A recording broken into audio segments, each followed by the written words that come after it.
So who was this guy? Who had stolen Alan's identity? Well, Amanda and Alan were determined to catch the catfish because they were really worried. We're talking about pictures of the inside of their house. So they hired a private investigator. And that's when this story took a bizarre turn, as though it hadn't already. Take a look. We wanted to hire a private investigator to track this person down. The investigator thought it must be someone we know based on the information that was being sent, but we were all shocked to find out who it was. The person behind this was actually not a creepy man at all. It was a 24-year-old female who had started this when she was in high school. Sarah was catfishing women on Facebook. We learned that she had actually been using Alan's photos since 2011. She had been arrested in 2012 for impersonating a public officer. Sarah was not trying to get money or anything from these women, but Sarah would offer these women, one of them a new wedding dress and one a new car. She would make arrangements to meet these women, and then when the time came, there was always a family emergency.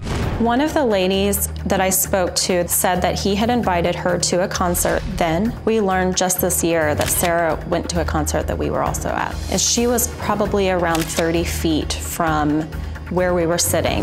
I didn't know Sarah, but at some point on Facebook I had become friends with her. At that point I discovered we had 99 mutual friends together. So I called my brother and asked how he knew her. He didn't know her, but he had told me that a couple weeks prior she had been over at their house looking at a vehicle that they were selling. I thought it was really creepy. One of my girlfriends had received 2 messages from her, and she was looking for a job. It seems like Sarah wants to infiltrate our family. Well, it's good to meet the two of you, the real two of you. Yeah. Now, at first you didn't really freak out over this when you first found out somebody had hijacked your pictures, right? Not at first. Those messages that were sent in 2012, I actually didn't read those for probably a year and a half. Right. They were in a spam folder on Facebook. Okay. So when I read them, I didn't think too much of it because they weren't using his name. There were just some pictures that had been stolen, and we hadn't heard anything about the police investigation. Right. And what happened? What was the point where the two of you said, okay, now wait a minute. This has gone beyond just a game. Something's serious here. Somebody could really be a threat. Something could be wrong here. Yeah. In September, I had 2 women reach out to me, again on Facebook. The second lady was a friend of the lady that had been in the relationship for 7 months. And she said he has sent her pictures that are nowhere to be found online. And when she sent those to me, that's when I knew this was way scarier than we had imagined. Okay. But why did you think it was somebody you knew?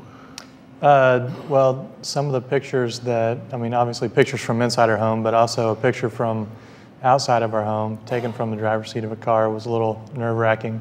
And some of the details that they knew about, that the women relayed to Amanda, just about our family, our daughters. Okay, so it's one thing to be in virtual reality, but now somebody's at your curb. Right. Somebody has gone into the real world and they're at the curb of your house. That's stalking now, right? Right. Yeah. So somebody's there and that's a threat. Yes. Okay, so what did you do at that point?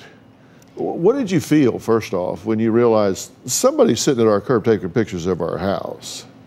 I was scared. We have 2 young children, and I started becoming paranoid because the information that these women were giving me, I knew that if this person did not know us personally, they had aligned themselves with somebody who did, because there's no way that they could have gotten some of the information they had about our family just from being on social media.